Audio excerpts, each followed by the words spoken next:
nice clean in. I was gonna have the moment. I was gonna give us one, and you Never. brought us here. Nope. We gotta stay on brand. It's always chaotic when we start. Hi all, how you guys doing tonight? Um, Weird spot for me to be in on the screen. I'm usually causing chaos down below, but tonight I have risen.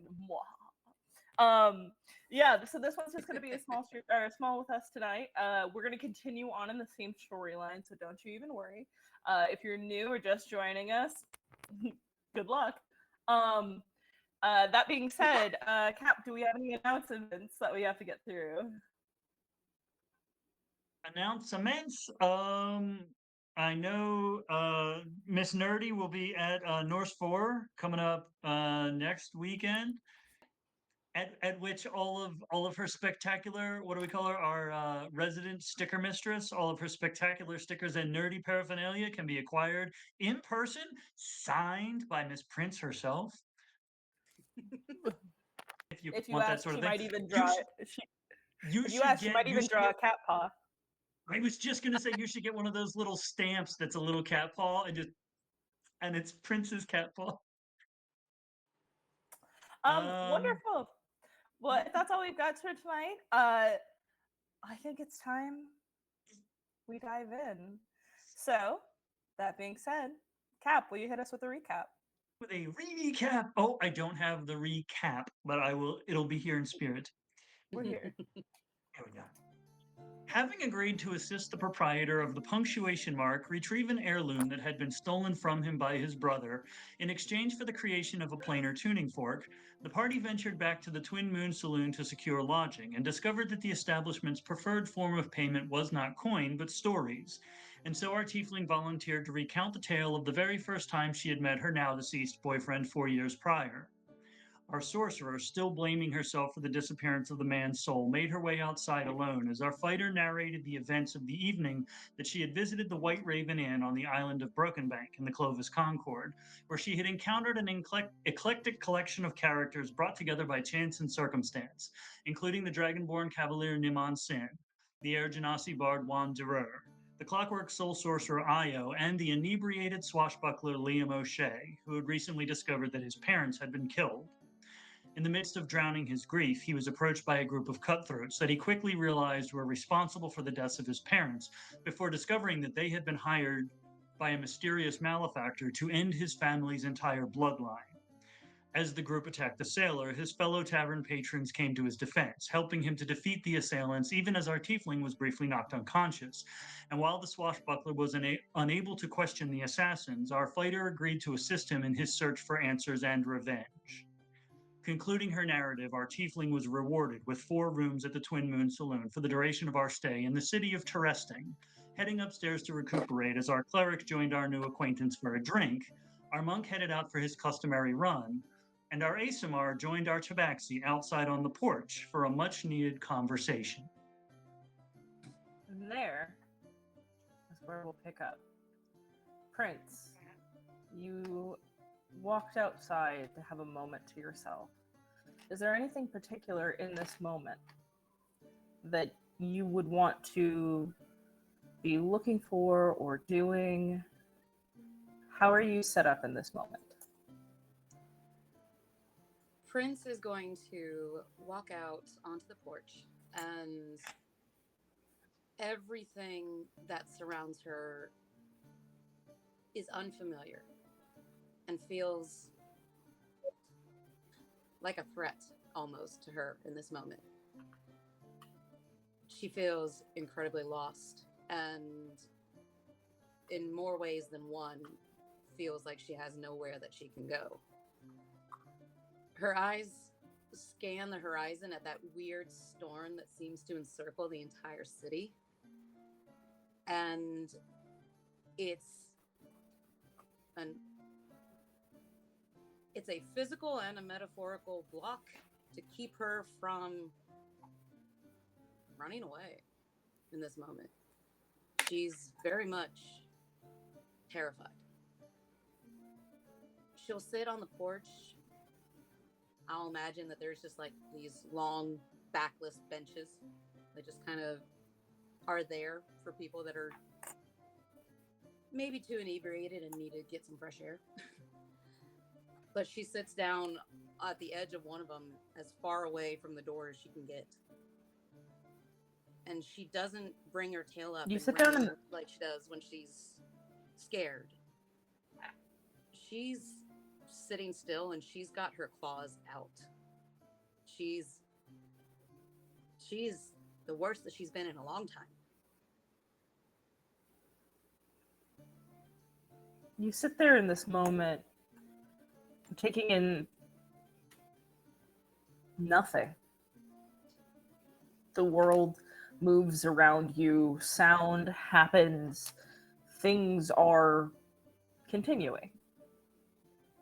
But not for you. You're focused entirely inward. Make a perception check for me. Sure. Wait a minute. I just grabbed my dice. There they are. Okay, sorry.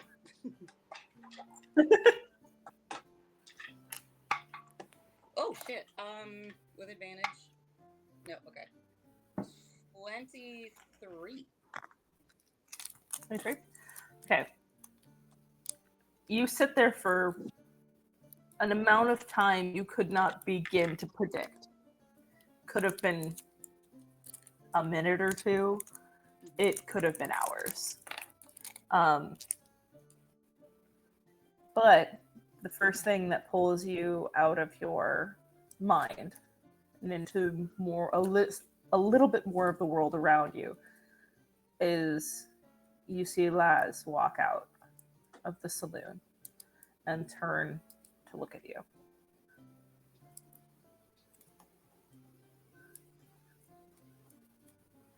I think she knows you're there, Laz. I don't think she bothers to regard you in any way.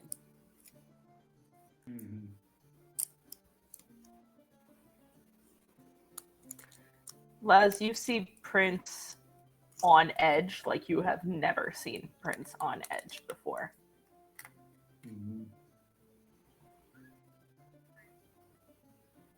So he, Laz, what do you do? I probably angle out toward the front of the porch so that I'm not coming up on the side. Laz knows, I know that people can be so lost in their thoughts sometimes that what shouldn't surprise them does startle them. And so I'm going to come around kind of the front of the porch so that I am visibly there and very slowly move up and just say, I think that we need to have a conversation. And I think I have to be very conscious about just saying my thoughts, because I try to use jokes a lot of the time and subtext. And the subtext is clearly not translating the way I intend it to. I'm not the most perceptive. I've told Kaylin in the past I am stronger than I am smart. But even I could not escape the reaction you had when I mentioned Pierce. And then Sato told me not to mention Pierce and really drove home the effect that my words had.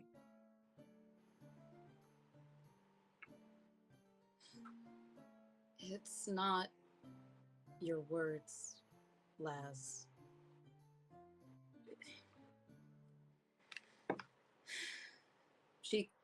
She kind of stands up and just paces a little bit. It's, you have done nothing wrong, Laz. I understand what you try to say. It's me. I keep getting us in these situations.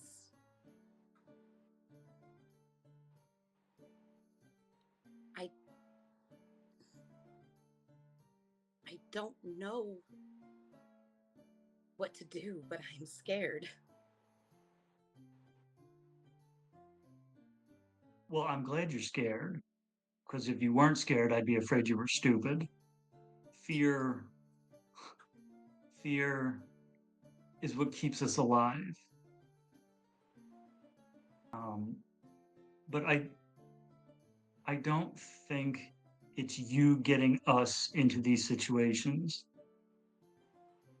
It's whatever, because you're us, and it's getting you into these situations too. So it's something that was put on you. I might have previously said it's something that you just carried, but we know it's something that was put on you now by someone I'm going to have words with when we get back. So, what's happening to us, and us includes you, is not your fault.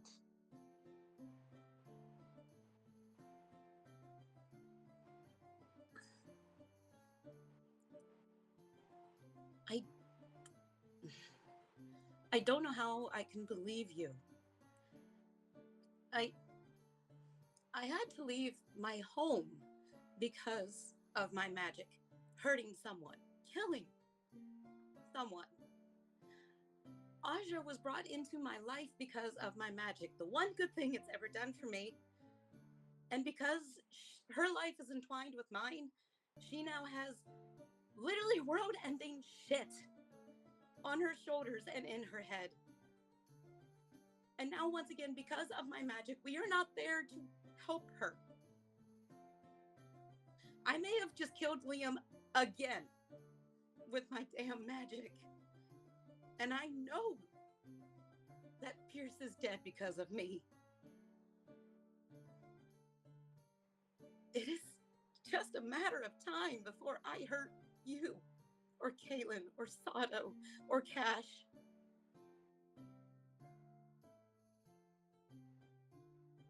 What do I do if I kill one of you? I can't take that.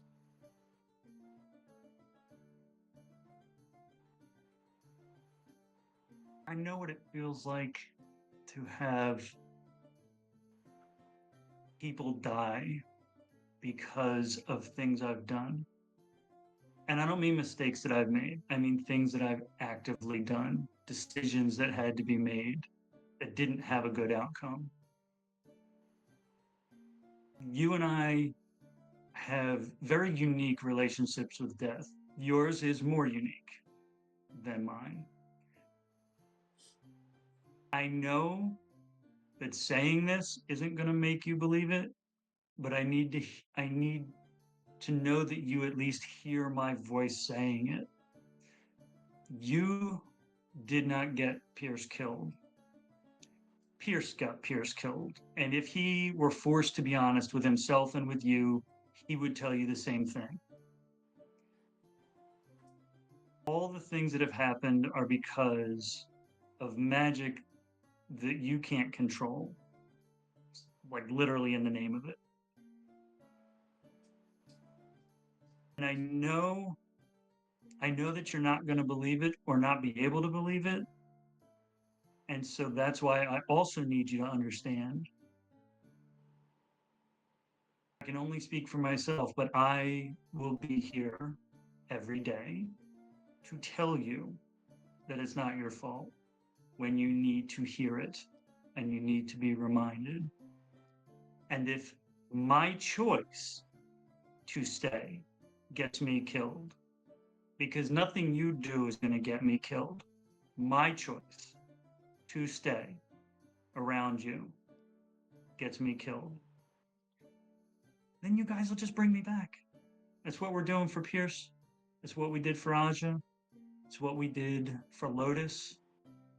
We live in a world that is weird and wonderful, in which death is a minor inconvenience and a painfully temporary inconvenience. Like, it should be a period at the end of a sentence, but somehow it ended up as a comma in the middle most of the time. or maybe a semicolon, or like an ellipsis, or depending on who you are, maybe it's a question mark, but like it's not permanent. Liam's soul, I I don't know where it is. I highly doubt it was destroyed, but if it's missing, then it exists and it can be called back. There's magic that's powerful enough to do that.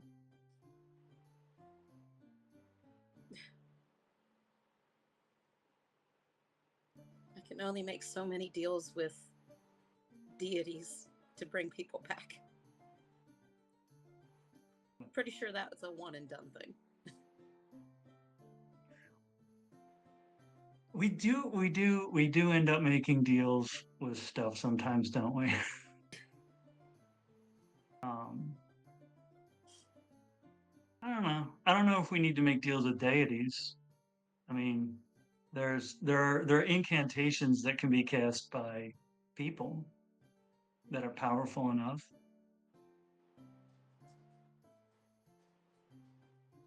Prince steps forward and just hugs Laz. And doesn't he doesn't hesitate to hug back, and he doesn't say it, although he really, really wants to say it. But he's like, I love the smell of kittens. It's kitten fur. Oh my god, it's kitten fur.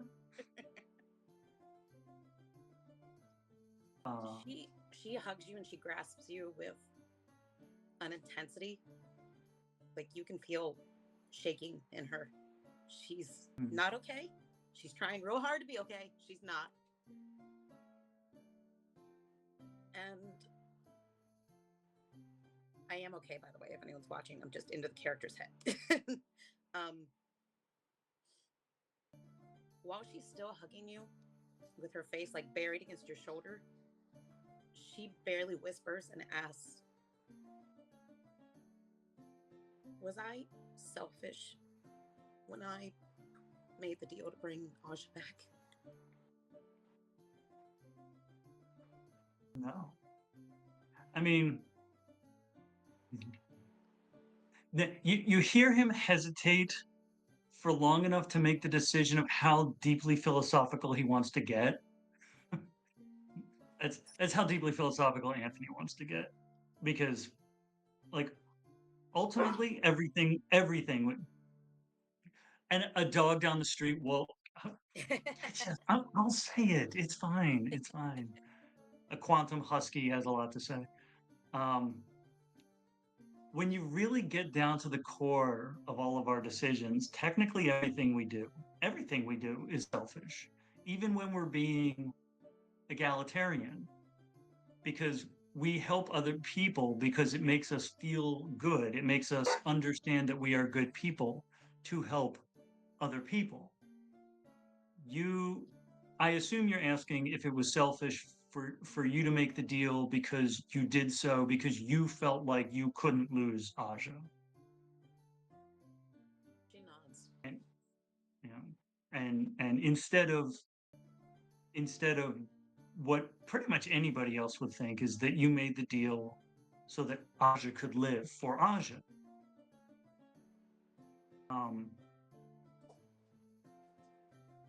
Yes. There is a sliver of selfishness there. But I don't think that selfishness is automatically bad. I think as long as selfishness is used in a way that doesn't hurt other people, then it's okay. Like if I decide I want this thing and having this thing is going to hurt you, that's not okay. But if I want a thing and having it is going to help you, then that's okay. That is selfishness that's good to act on.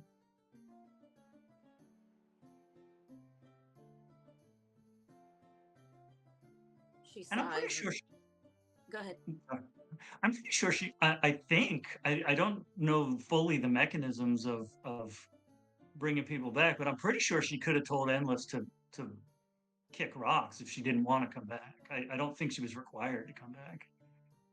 I think she has told him to do that, just not with those words. Yeah, like kick rocks bootless. Yeah. You know what though? Oh, go ahead. Oh no, go ahead. You go first. I was just gonna say that she just pulls back out of the hug a little bit and just like is still within arm's length, but nods and looks at you. You know what's fun? I'm an eighth of an inch taller because of you. And your wild magic. Remember once upon a time your wild magic went off all crazy? Not going to get into the details because there's a connection there to something that's not that you're really beating yourself up about, but there was a point where your wild magic went off and you grew 2 inches, and because I was holding on to you, I grew an eighth of an inch. Can't say I noticed. It wasn't in height. I was gonna say you're measuring 1/8 of an inches. That's pretty desperate. It's amazing because my brain didn't go there. My brain went to when she says I didn't notice, he very subtly pushes himself up on his tiptoes just a scooch. Yeah. 1/8 of an inch, huh? Good for you. An eighth of an inch. I will tell you something else your wild magic did that there's no way you can ever take as bad or blame yourself for. Clear my head out.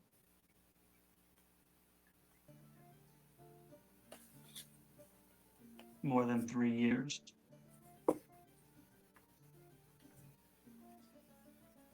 I'm scared that that's temporary.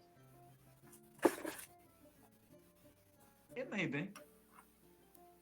I was used to it, and so if I go back to that, then it's a uncomfortable situation that I was already resolved to dealing with for the rest of my life.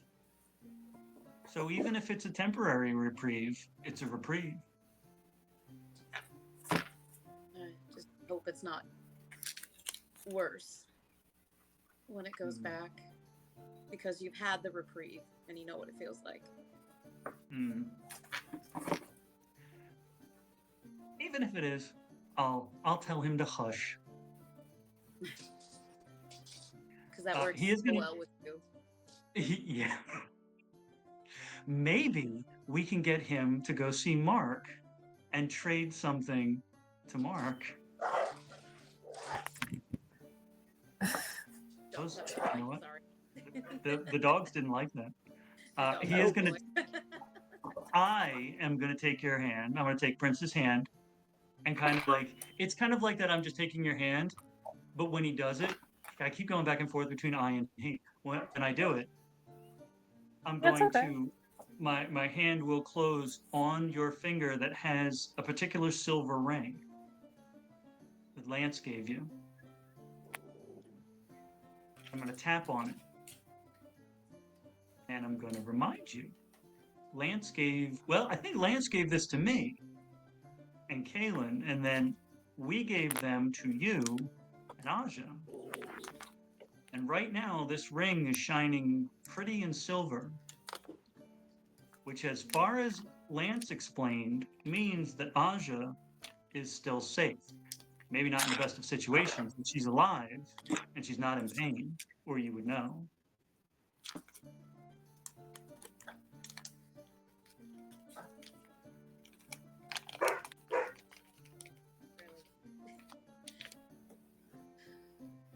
She takes a deep breath and sighs, and she says, "Thank you, Lass." And you notice when you hold her paw, her claws are not out anymore. This is, I'm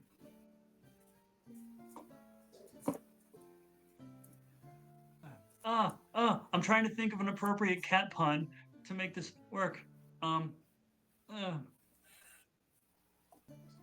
Oh, damn, it would have worked on the period joke, or the thing about death being a period.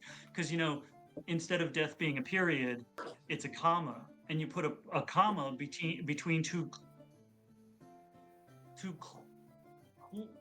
a dependent one and an independent part of a sentence.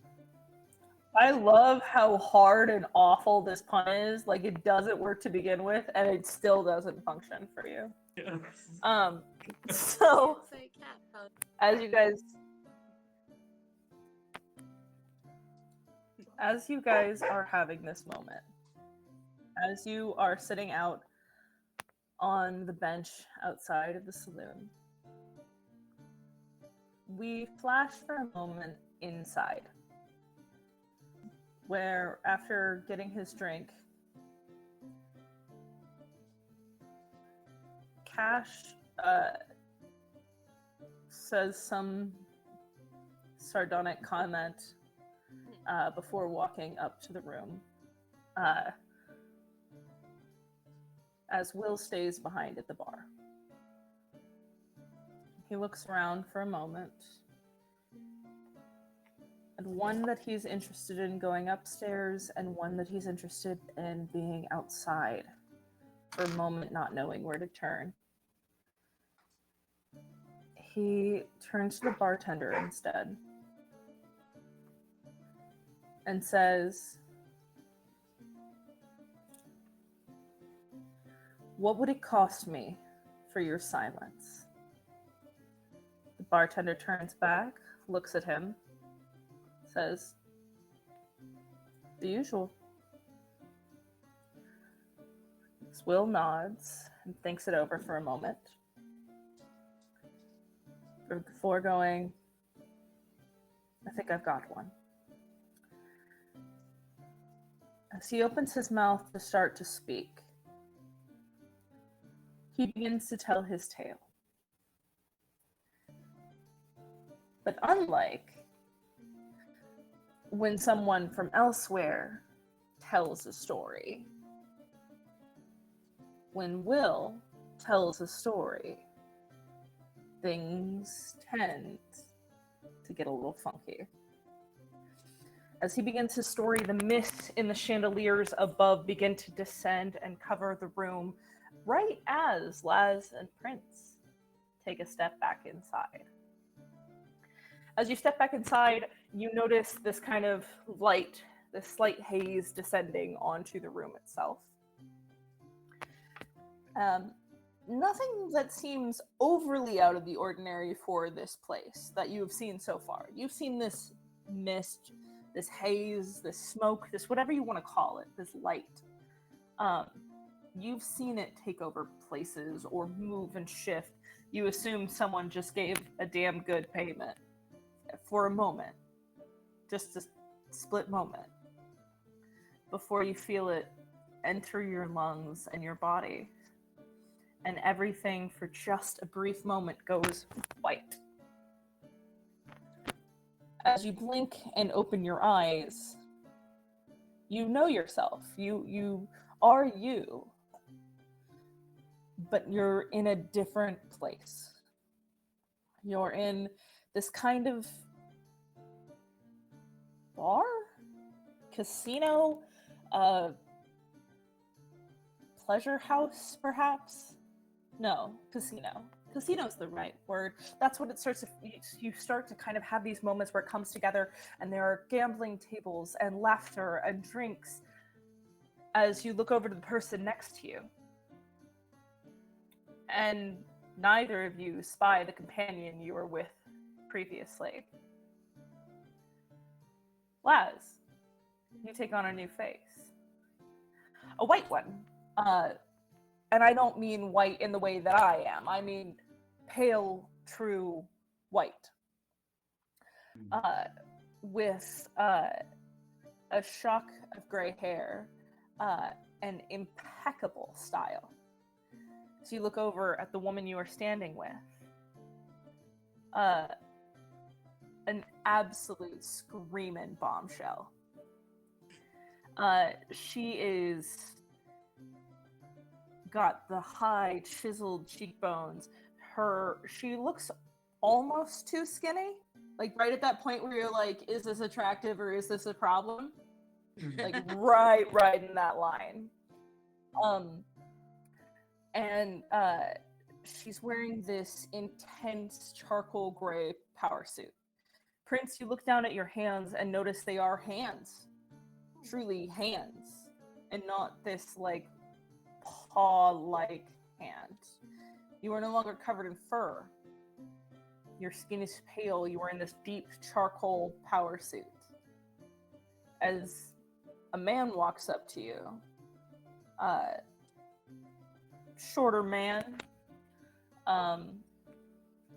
with a long red beard, and tattoos entirely covering one arm. As he looks up at you and goes, "Right, Miss Reed, I have been waiting a long time, and I kind of got to the front of the queue, and if you could grant it to me, I'd be ever so grateful. Mr. Will here has been," as you notice as he says Mr. Will, he points to this all-white companion next to you with a shock of gray hair. "Mr. Will here has been very helpful in getting me here, so if you could I would give you whatever you ask for. If you could help me out."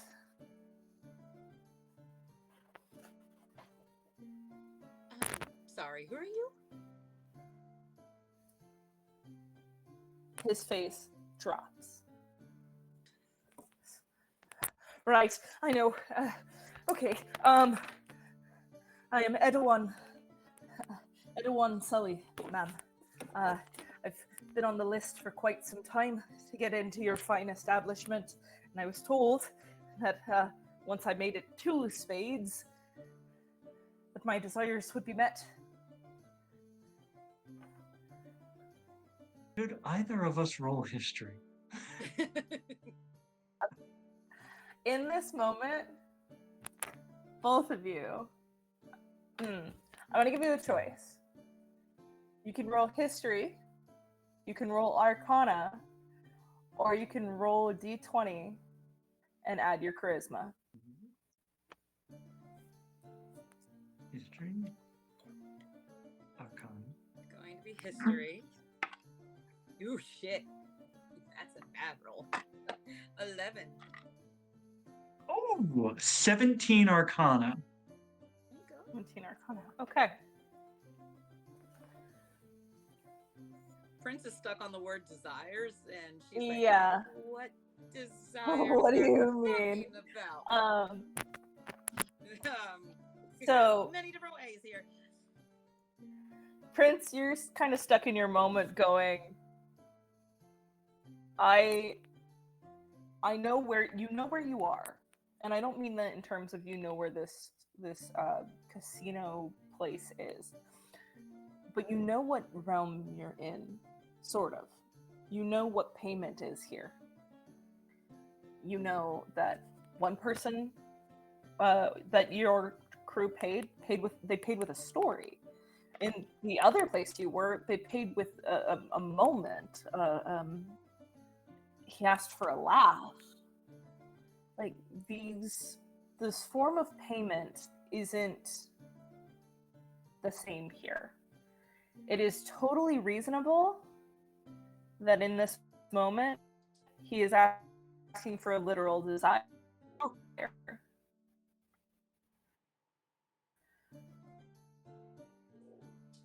Is Meg still there? Meg's not on my screen. She froze on mine. Oh no! Oh no! Not the DM! Oh no! This is the truest version of this scene. Now we have no clue and no guidance. Welcome back. We hear you. I hear you. I don't hear you Oh, or see you. That might be me. Cap doesn't hear you.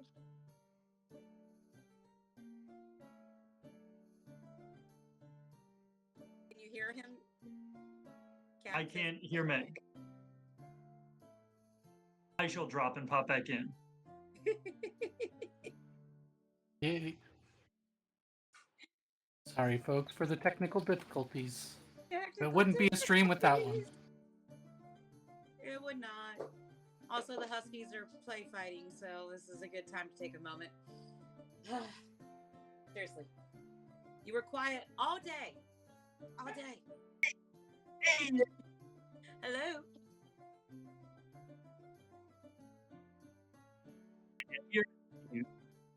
You don't sound great right now, Laz. Like your mic's really far away. I don't.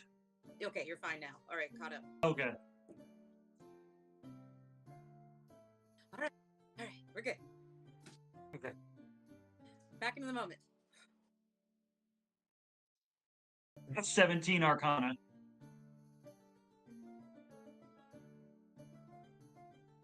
That's okay. This man wants a desire.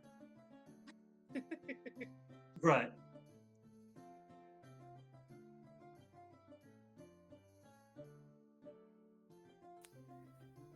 You're from a weird place. And this is a weird place.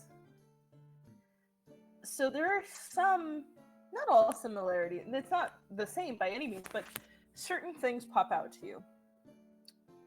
That mist you inhaled in a moment. It turned you into someone else. Brought you somewhere else. You don't know what happened to Prince. Although the person next to you did just say, like, what's happening? So you don't know necessarily what that. You don't necessarily know that means it's Prince, but this 17, I'll say it's not impossible that you would start to suspect that may be your companion. But she reaches to grab and make her tail, and it's not her. Okay, that's Prince. But go ahead.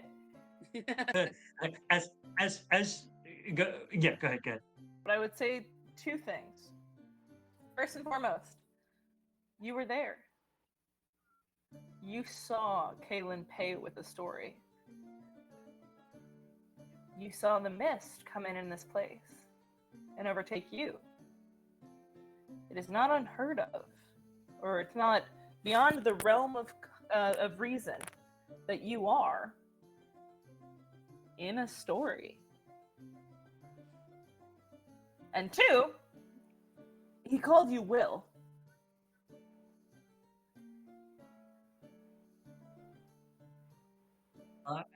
As striking woman's hand swipes back for something behind her that's not there, I'm gonna catch it and just kind of hold her hand and just be like, this seems like pretty wild magic, doesn't it?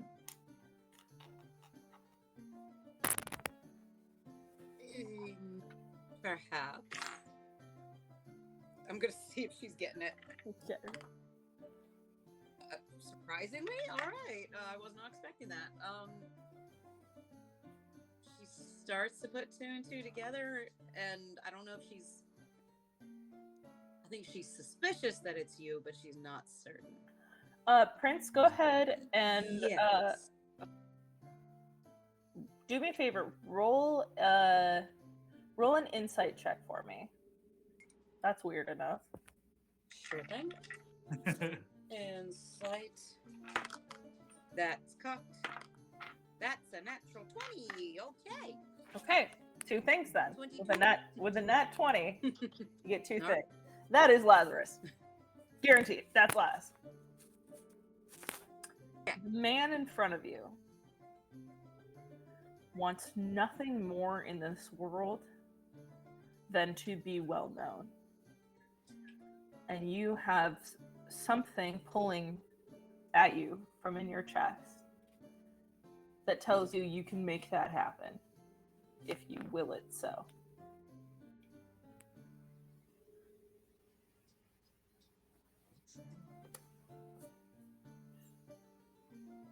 All right. She's just like looking at Laz now, knowing it's him. Looks back to the gentleman. So, I want to hear it from you. What is it that you desire? As she realizes she's using Will's phrase.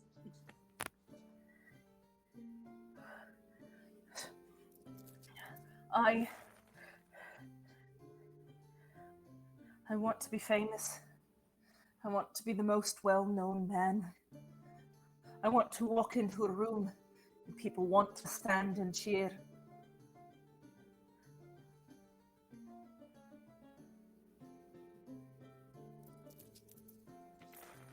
It was a decent addition at the end because being famous can go multiple ways. But I think I can do that for you. Ah, She's looking at Laz like, help, what am I doing? Am I, having been called Will and assuming, I think his assumption, I don't know if that's his assumption. I mean, let's see. Let's see insight. Oh, I love that it's a flat roll. It's 11.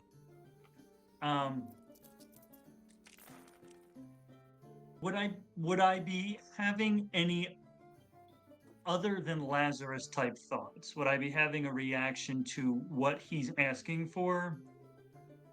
That roll an insight check on this character that you are playing that is also somehow you. right, yes.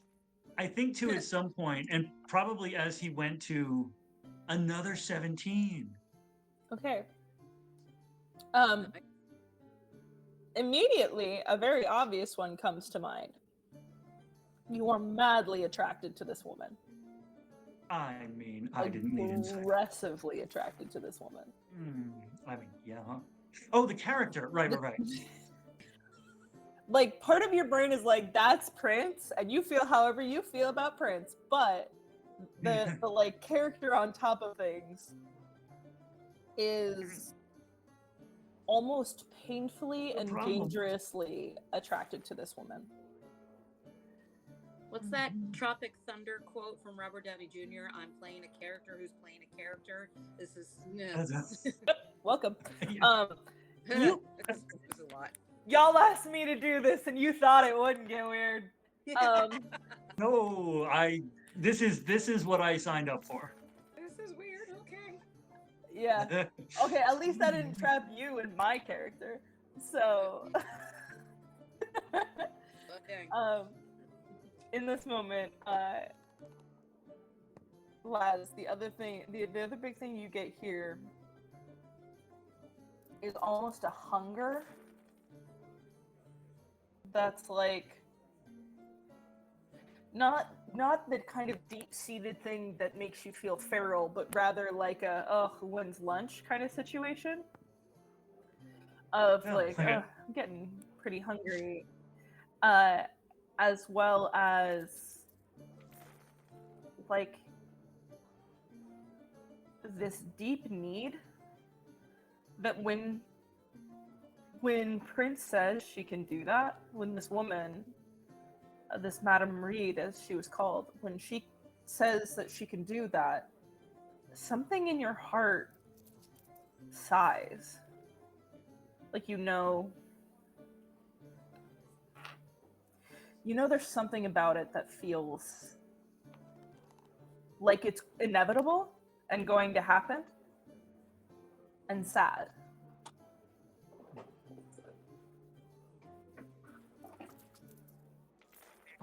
Well, alright, except I don't want to know if this is the place. What do you do? Are we sure, Mr. Edwin, that we don't want to seek a more traditional route towards your inevitable fame and fortune and notoriety? Please, sir, I don't got that kind of time. I've been on the waiting list for months.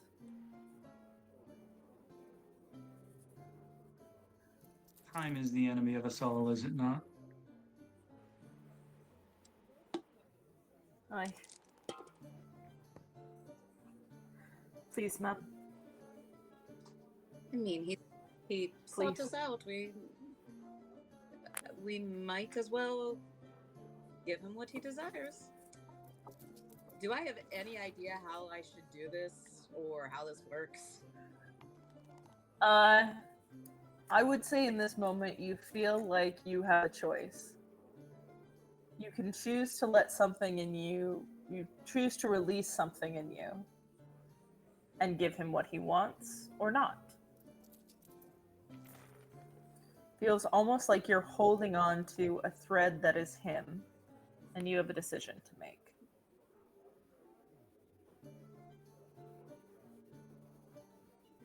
Tell me first, why is fame the most important thing to you?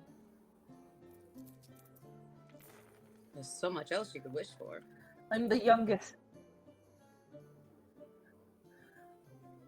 I'm the youngest of 12 brothers. Oh my. So Irish, got it. I've never been seen. Not really. Not by my family. Not by anyone. They go, oh, there goes Edouan. Isn't he so-and-so's brother? Isn't he that person's brother? Isn't he that person? Never there goes Edouan. Isn't he himself? So I want to be famous, ma'am. To show them. I want them to be asked, isn't he Edouan's brother? Want to be remembered.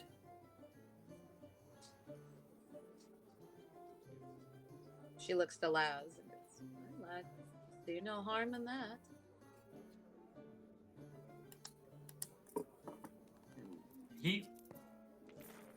He thinks in that moment where he sort of forgets he can't telepathically connect anymore. He thinks to you, what did you say? I don't see any harm in that. He thinks to you, I could see a lot of harm in that. But he remembers, like, I can't fucking do that, and he's like, I'm not going to say that out loud. So you don't get that. But Prince, what are you doing? You gonna hold on to it or not? Prince is like, this is some sort of story that I'm now a part of, and if this is a story worth telling, something must have happened. So she lets it go. She lets him have it. In that moment, Oh, it feels like a release of, like, she's just releasing a string in her hand. Just there. just lets it go. In that moment, you feel so strong. You feel as if, even though you've let something go, you feel like you've gained something.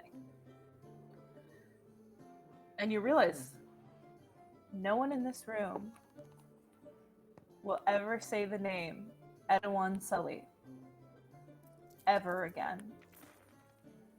It will only ever be Edouan. He'll become a one-named rock star. He'll become so incredibly famous within the confines of this location that he will never be left alone ever again. And in this moment, you feel the rush of connection that his last name gave him is yours. You feel all of that power run inside of you, and it's almost like an instantaneous high. You feel so good and strong. And Will, Laz, through Will's eyes, you watch something leave that man. Something he will never get back. Something that you can't quite name, but know in your heart. He will be satisfied. He will be happy. He will be euphoric. But he will never be truly connected. And he will never continue to try again.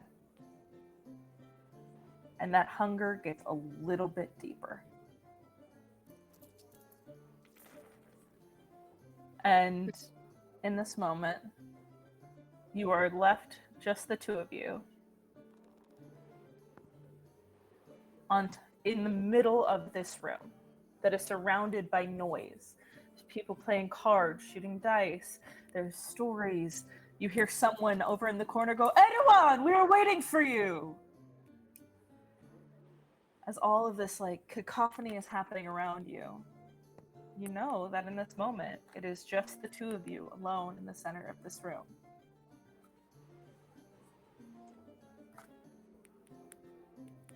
Prince / this You have strange a moment to person yourself. that he is turns to Laz / Will. I interrupted you. What did you say? And I heard Prince. All I said was, you have a moment to yourselves if you want it. So she just wants to confirm, and she can read in the eyes that it is Laz. She just goes, "Okay, why are you, Will? Why are you white? No, I can't ask that. Why are you? Why are we here? What is happening? That felt weird. It felt good, but it felt weird. What is happening?" Oh, everybody. Here we go. I can see everybody. Oh, Wait, did you lose connection? can you hear Tiff? There we go. Yeah, I heard. Did you lose connection? So I'm back for this moment. I can hear Tiff So and he I can did hear not- you. Yeah, and you said she looked at Laz. She sees in its eyes. Can you hear me? Yep. Yep, I can hear you. God damn This it. is what happens when we go through 3 stories deep into Quantumception. She's just like, "What the hell is happening?" Oh, I have no idea. I think you could call me Will because he called me Will. I have no idea, Miss Reed, but why are you so insanely attractive? And what you just did was also additionally insanely attractive in the most dangerous possible way. It's fine. It's not me. It's something else. We'll come back to that. What is happening? No, let's not. now? Let's not come back to that. It's fine. Just wanted to put it out there. It's happening. We're gonna move on from it. It's good. What? Ew. Are you the same Ugh. Will that's out there? He has many different faces. Let me hang on. I'm gonna. Is there an angle at which I can turn that like the fewest people can see me? Like I'll have my back to the widest group. Let's. You know what? Make a perception check. Okay. Perception's +5.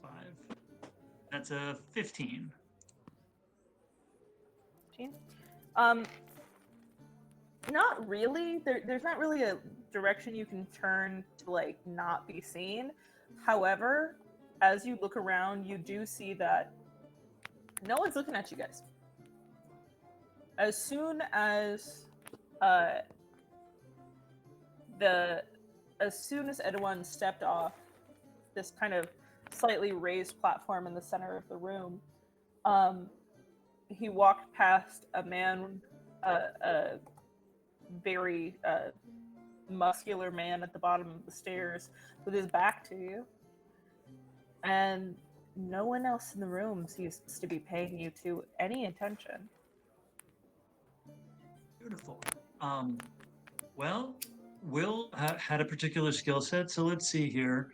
I'm gonna think real hard about what I know Laz's face looks like. Mm-hmm. As you think about it, do you will, for lack of better terminology, do you will your face to be Laz's? Yeah, well, and it's he knows that Will's a changeling. He just doesn't know what the sensation of shape shifting would be. So it's like it's that moment where it's like I know people can do this. I don't have the ability to do that. But if I'm the person, like maybe if I think real hard. You think real hard about Laz's face, and Prince, you notice his eyes change color to that of Laz, but the rest of his face remains. Laz, as you think really, really hard, there's this moment where you release and you almost say, yeah, that's my face. And in just that moment of accepting the mental image of your face, Prince, Laz is there facing you. He still leaned in, has checked Will's the body eye, in and then- clothes. He still has Will's body in clothes, but his head is now that of Lazarus. I just imagine it's like slightly off. Like Laz is, a decent looking guy, but just like a little higher cheekbones, a little, tougher chin or something like that. Just slightly off. I don't feel like That guy on TikTok. It's that guy on TikTok who takes celebrity faces and puts them with the golden ratio and like tweaks them and makes them a little more perfect. It's the more perfect version. Well, now here's the question: this or what I was a minute ago? Which one was better? Because if I have a choice, I'm going to go with the better. Well, I don't think you have a choice because this isn't our story right now, is it? Is it? Is it? I'm not a tabaxi. I'm not a changeling. And I just don't- linged. I changed. I don't know. No more Maybe it's best changelings. not to cause attention. Shit. Oh shit. I don't know what I looked like a minute ago. This is going to be a problem now. I can't turn back. Oh, shit. Can I think really hard about just undoing the Laz face and looking like I did a minute ago? Control Alt. Yeah, can I? You know what? Fuck it. Go ahead and make a charisma saving throw, because I think it's funny. Yeah. Amazing. Oh, +2. This is gonna be bad. Oh my I'm so god! excited. 21. Oh. All right, Okay. Mr. Control Z, let's go. So Yeah, right. you're like, Hang on, God. Prince. Are you sure As this? soon Are you sure this isn't our as- story? I don't know. as soon as you go, oh God, I don't know how to go back to that, and you think about letting go of Laz's face to become this other thing, in that moment it resets. Oh, you did it. Hey, oh. Yes. I think you have more freckles this time than you did before, but it's close enough. Well, I think weirdly, whoever you're supposed to be likes guys with freckles, so that might have been what happened there. This is a very odd thing that you're doing right now. As I wouldn't do anything. I don't think. Wait, did I do this? as you two are having this chaotic moment in the center, you look around, something catches you off, and you have to look around the room for a moment. Will, you get such an incredible rush, an insane strength fires through you. Someone in this room has drive, and a lot of it. Someone here has the desire and the effort and the willpower to see their dreams to fruition.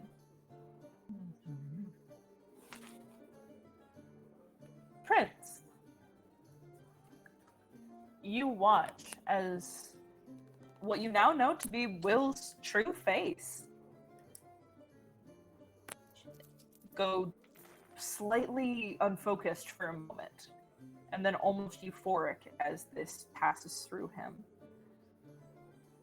And you feel someone encroaching on your home. Someone has entered who is not supposed to be here, and this is your domain. No one gets in without your say-so.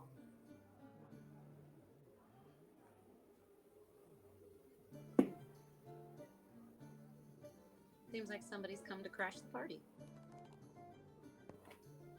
Crash is such a final word. May we percept? See if we can get a sense of who this individual might be. You can make a perception check or an insight check. Whatever, or technically investigation in a weird way. Yeah. Perception. Well, thank God. Time for me to roll bad. Advantage. Wait, I don't have my goggles. I don't have advantage. Oh, No! Straight roll. Oh! That's a 5. Okay. Total? I got 11. I see him first. I don't know if we see him at all. What did you guys roll? What was the skill you were using? Perception. I also use perception. Both of you? Alright, cool. It takes you a minute.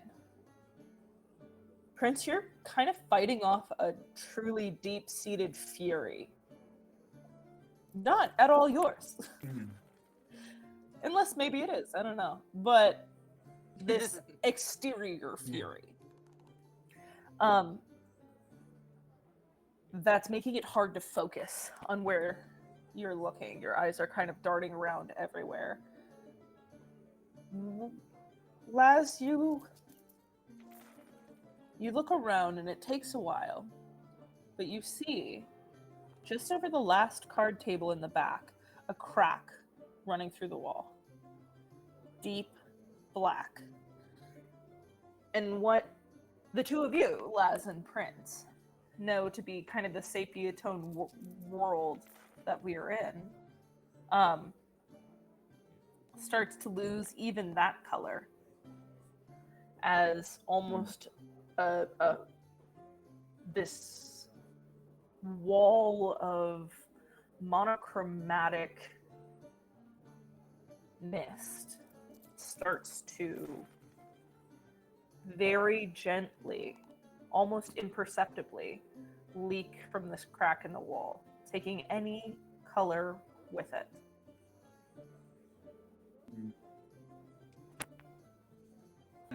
Maybe?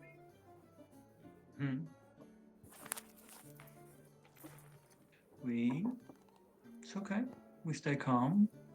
We don't lose our cool. Not in here. Not in front of all of this people. But maybe we find out what's trying to come through the crack in the wall. Agreed. Princess, he says crack in the wall, you look over and now watch the world becoming black and white. No.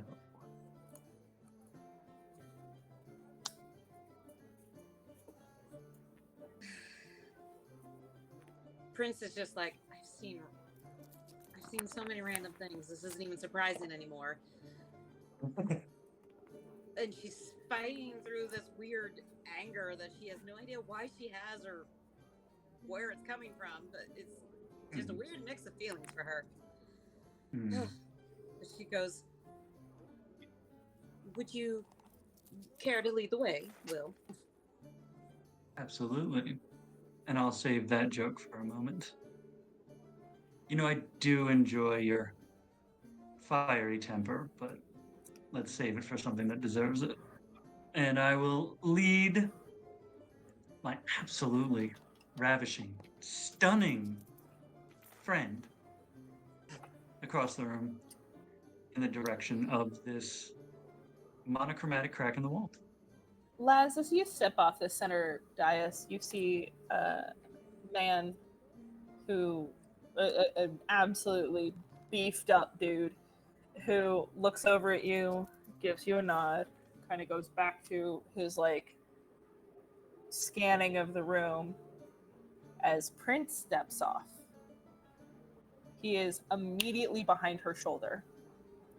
Non-threatening, but supportive. Protective. You know this man. You don't know his name or anything about him, but in you, you know he's your bodyguard. Shit, I don't know my own bodyguard's name. I'm a horrible boss.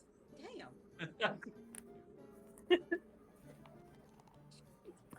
As you two walk over to this ever-growing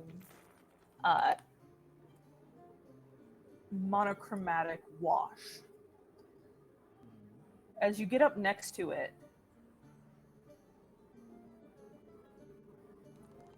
how close do you want to get to this thing? Will's leading the way, so I'm letting him take charge here. Probably 15 feet.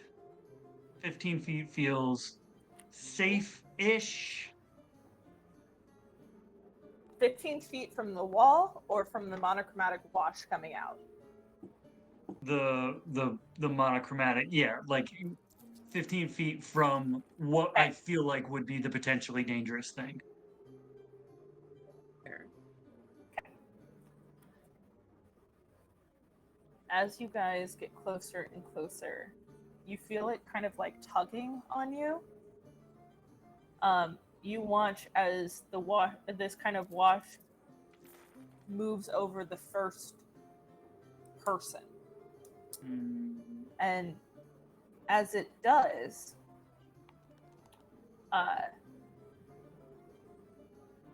Prince, you feel something leave you.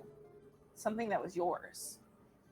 And this thing has no right to take what is yours in your own house.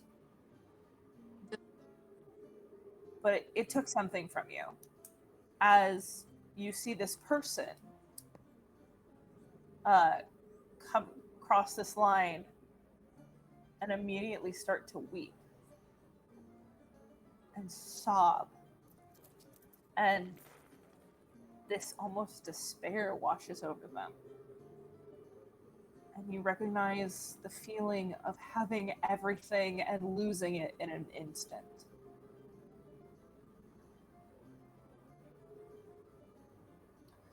As the wash starts to creep slightly further out and slightly further out, moving slowly, but moving. What do you do? So inwardly, Prince is very much at odds because there's a part of her that knows what that feeling is and is sympathetic to that person and also a little terrified. But then there's that anger from this other character that it's at odds with this fear, and she's being torn in two almost. But she knows Laz sees what she sees. She turns to the bodyguard over her shoulder and goes, "Do you see anything odd straight ahead?" He's looking at it as he reaches for his weapon and goes, "Madam, if you should so command it, I would seek it out and end it." She gives Laz a look like, "What the fuck?" He's a lot more eloquent than me, but yes, that. Seems fairly dangerous, and I don't know how your weapon is going to attack a black mist. But if you have any ideas, we are open to it. Well, we, there we go. We, and when I say we, I mean Laz and Will. We are going to, is it moving? Well, so it's like, it's spreading. So it's not like it's directional. It's kind of like spreading It's like like a... No, it's spreading out like a radius. It is moving very slowly, but it is like the way fog rolls in the morning, where you almost don't notice it's coming until it's there. Okay. So we are going to we're going to stick with 15 feet, but we are going to ask the mist, what do you want? Oh. As you ask that question, you see a dark truly black as the darkest part of night, long fingered hand curl and start to pull something out of the crack in the wall. As another hand pops out, and another hand, and another hand, before you see the first snarling face in this body of twisting smoke as it pulls itself from this wall, almost like it were smoke trying to take form. Look somewhere in between smoke and ink and gelatinous goo, with like its shape starts to kind of move and twist as you see face after face after face, all sobbing as it comes from the crack in the wall and looks at you. Will, as you say, what do you want? And you hear this howling, screeching voice that sounds like 1,000 sobs overlaying on top of each other call back to you. We heard Spades was the land of dreamers, and we could not resist such a buffet. That's an answer, but... What is it you dream? What was it? What do I dream? What is it you dream of? Oh. Well. I dream an impossible dream. That one's just for me. I love it. We're gonna have a conversation later that's so irrelevant to what's happening right now, but I've got things to say. I've got musical theater opinions, is what just happened. That's it. I mean, you answered my question. I feel like I owe you an answer and response. What do I dream? What do I dream?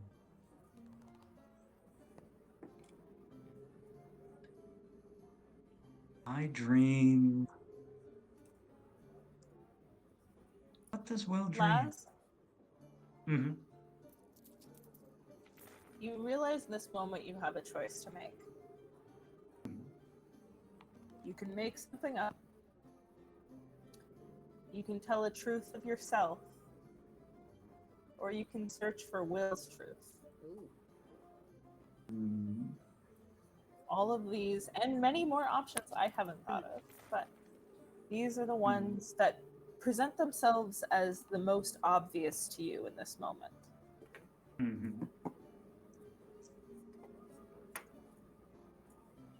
I think Laz thinks the safest answer, and knowing this is a story is like safe is relative. I don't know how well he knows Will. I will search for Will's answer. He will search for Will's answer. Okay. Make an insight check. Okay. Now I will roll crappy.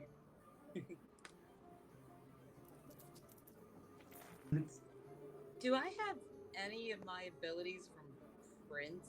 Like, You haven't tried. I want to try, and I don't know how to say this without being meta, but it's like I want to try and give him advantage on this D20 roll. Uh-huh. How do you do that normally? The wild magic ability. Oh, the wild magic? Yeah. Your abilities as Prince and Laz 100% carry over. Oh, okay. You are yourselves, but you are also not. She reaches over and like squeezes your shoulder or something as like a little bit of encouragement, and feel like you've got a good idea. There's your advantage. Well, it went from an 18 to a nat 20 Oh, shit. with Prince. To a nat 20. A nat 20, yep. Okay. In this moment, as you start thinking, like, fuck, what would Will say? What would Will say? What would Will say? You find you're already speaking. Oh. You're already answering the question, but you, Laz, are not involved with the words. You are letting Will answer. Mm-hmm. And you hear his voice ring out in almost a trance-like tone, one that he doesn't seem in full control of. He responds, I dream of a world where Star and I are not antithesis to each other, where we can be together truly. We can be together in such a way that we make each other whole. And it does not kill me every time she gives without any recompense. I dream in a world where we are together. And you feel a fear overtake the body as Will has realized he has spoken truly without knowing he was going to, and without being able to stop himself, and without fully knowing what he was going to say. Mm. The words themselves seem almost as much of a shock to him as the fact that he spoke.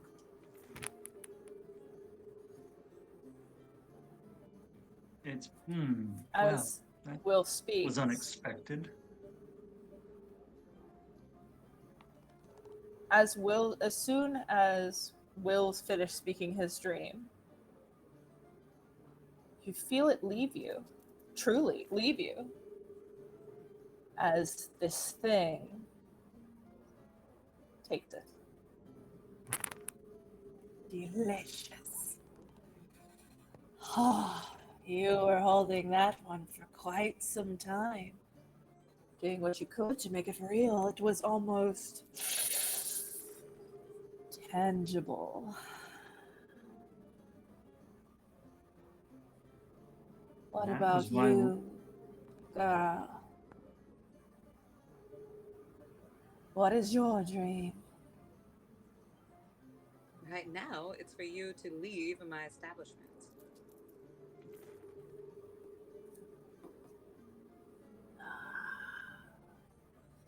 Puny dream. Very well. I'll take it from your customers.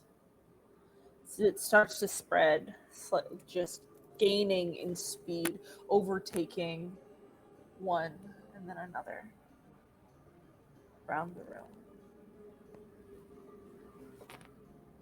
Well, Will, we at the moment of feeling that dream taken away, Laz was like, "That's why I didn't want to answer that. Knew that was gonna happen." But when it goes after Prince, Will is going to not quite interpose, but as it starts moving, like, well, I was holding this one back, so here we go. And I'm going to turn back towards the multi-faced extra-dimensional entity and be like, you may try to do this, but you're going to find a will in your way.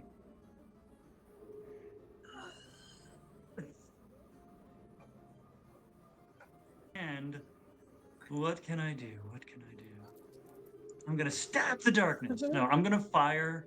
Oh, wait. I'm going to fire magic missile into the dark. No, I can't do that. I mean, I'm going to send the bodyguard in. Have at it.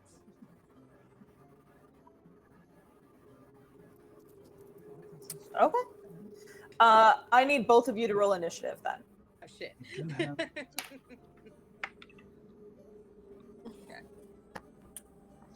Oh, there's my crappy roll. Okay.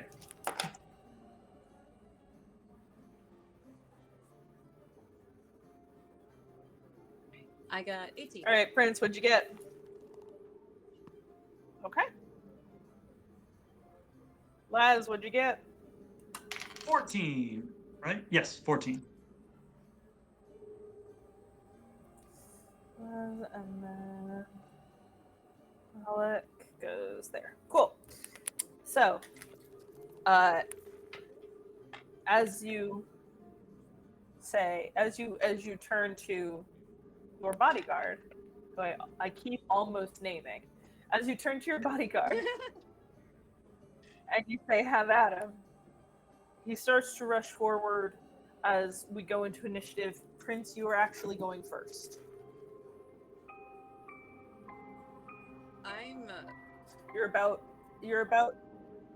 You're about 20 feet away from the entity itself.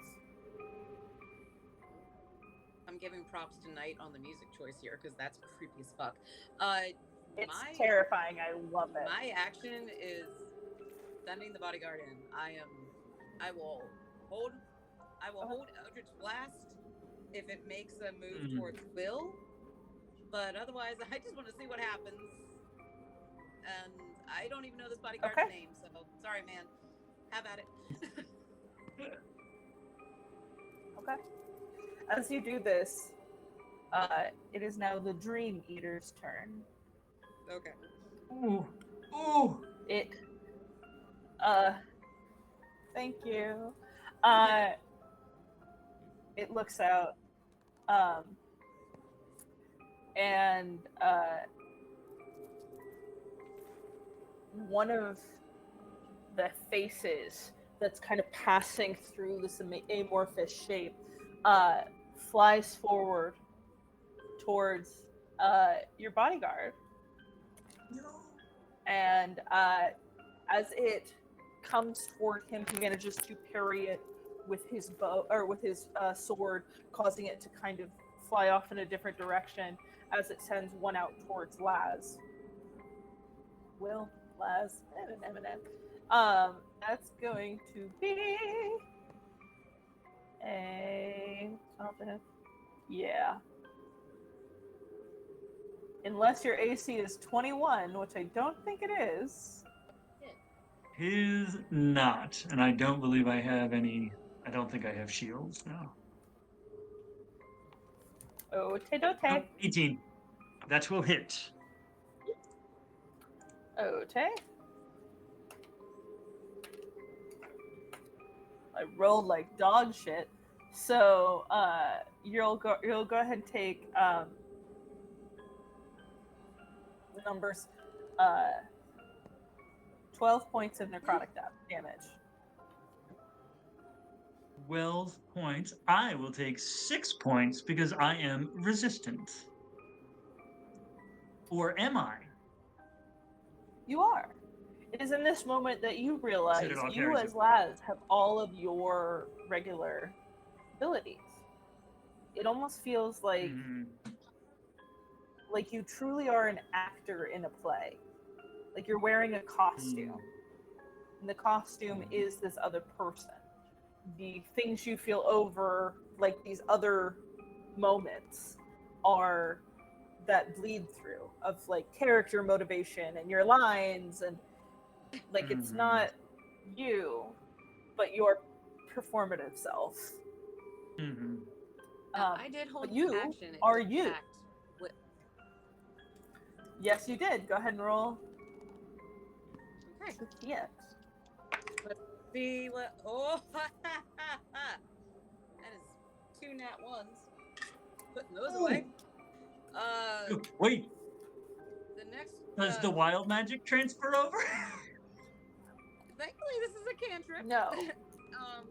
Okay. There we go. 24 to hit on the third blast. That'll hit. Okay. Max damage. 15. So I only hit once, but 15 damage. Okay. Cool. Fantastic. Force damage seemed to hit. Force damage does seem to hit. Okay, good. That brings us to Laz's turn. Oh, good, What are you good, gonna good. do? Well, I'm going to bonus action. No, that's that. Oh, that's an action. Oh, all right. Well, I guess I'll do that as an action.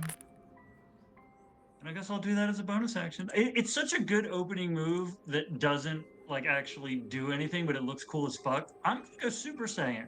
I'm gonna use my action to activate Radiant Soul. So Will suddenly has huge luminescent owl wings, and then I'm gonna use my bonus action to rage so that that corona of the wings just like intensifies and brightens. Probably, I feel like in a land of sand and sepia, that radiance is halfway blinding to the people that would be seeing it in this landscape. Okay. And I'm bunching up is always a dumb idea, but I'm at least gonna call out to the bodyguard. Well, yeah, I mean he's bodyguarding, he's doing what he's doing. I'm not gonna move closer, so. Okay. The bodyguard is going to rush forward to hit this damn thing with his sword, which means he will be rushing into the black and white world. Oh shit. But he makes a saving throw. Ooh. Good. Okay. He with a nat 19, he makes his saving Nice. throw. He's So a bodyguard. he rushes forward and is going to take 2 weapon attacks on this thing. So that's going to be, well, that hits. And that hits. Okay. So 7, 8, 9, 10, 11. So he's gonna do. I rolled a 1 on the second one, for damage. So no. he's gonna do 15 points of slashing damage to the thing, and what you see is that like it feels like it shouldn't function through this amorphous space, but you watch as his blade shines ever so slightly and is able to make contact and actively do damage to this thing. That is going to bring us back to Prince.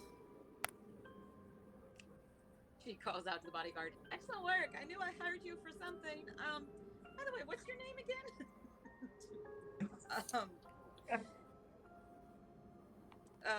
And as she waits for that,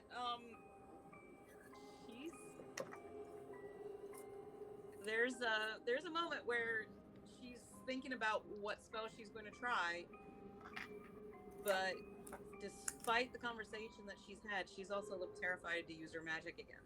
She's going to focus on the easiest that she can that won't go wild and try Eldritch Blast again, even though I got a lot of 1s last time.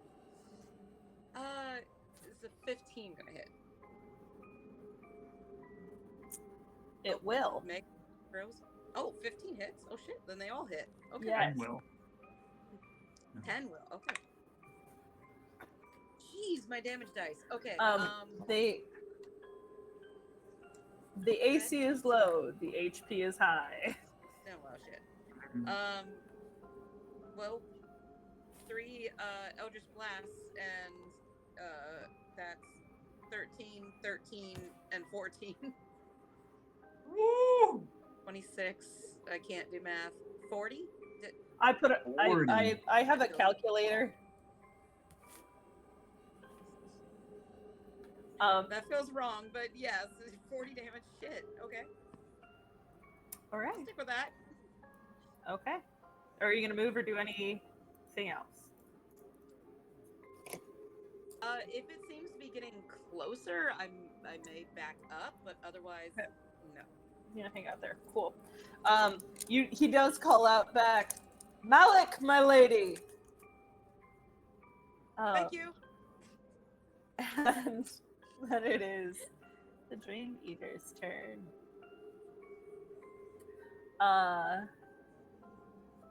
Employee of the month. We'll get you a plaque. It's everything I've ever dreamed. Oh no! So Well, you worked for it. No. So the Dream Eater is going to go ahead and point a finger at you, Prince. And you make a Wisdom saving throw. Oh shit! Well, that's not good.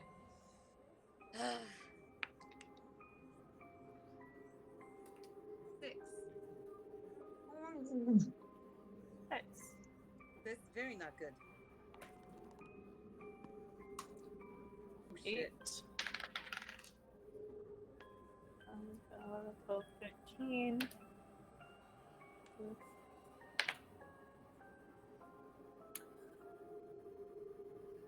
Take 22 points of necrotic Okay, I have damage. a very important question to ask. Uh-huh. I was hurt, and we have not had a long rest. Am I still on the lowered HP of Prince? When you entered the stream world, or the story world, your HP was reset. Okay. Well, then I'm not down. Good. That's very good. That's very good.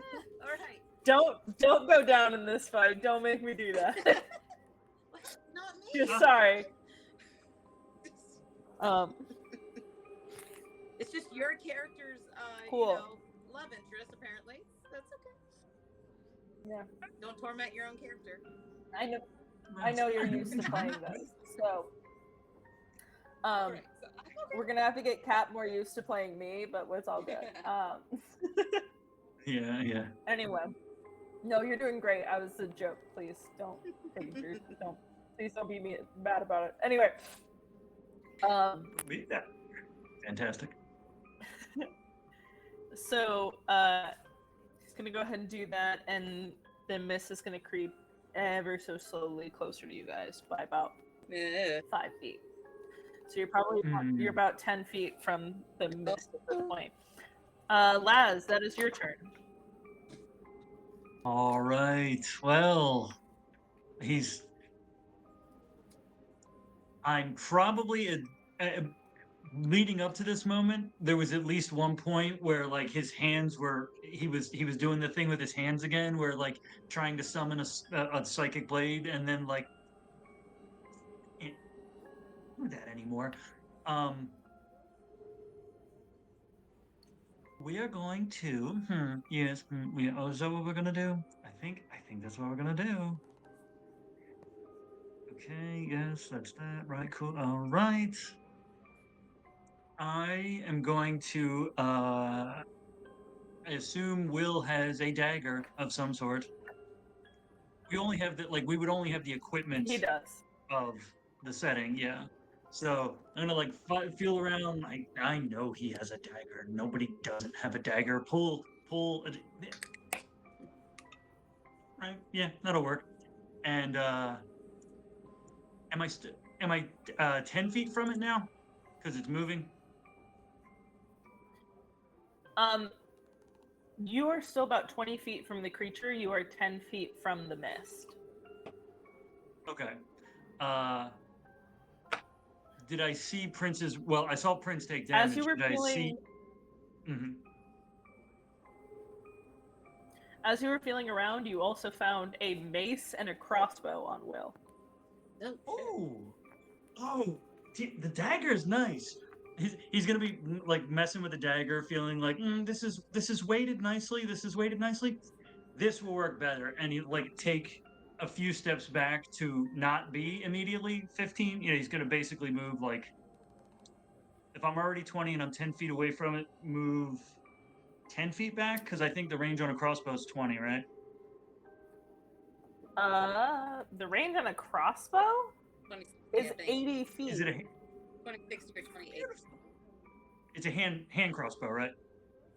It's a light crossbow. Oh, okay. Okay. There's a Well, range this- of 80 feet.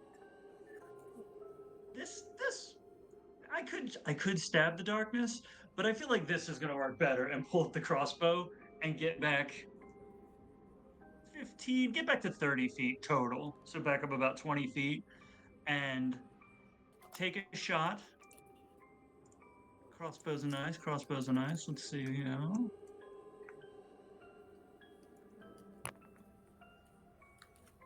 Crossbow, light crossbow. Proficiency there we plus go. dex. Yes. Where did you go, crossbow? Excellent. Okay. That's with a plus 12. With a plus 12, that's a 15 because I rolled a 3. That'll hit. Boy. And that'll do it. Okay. So and Malik is still within 5 feet, right? Yep. Beautiful. Ah. Bodyguard for the sneak attack. That's right. So that's 12 points off the crossbow.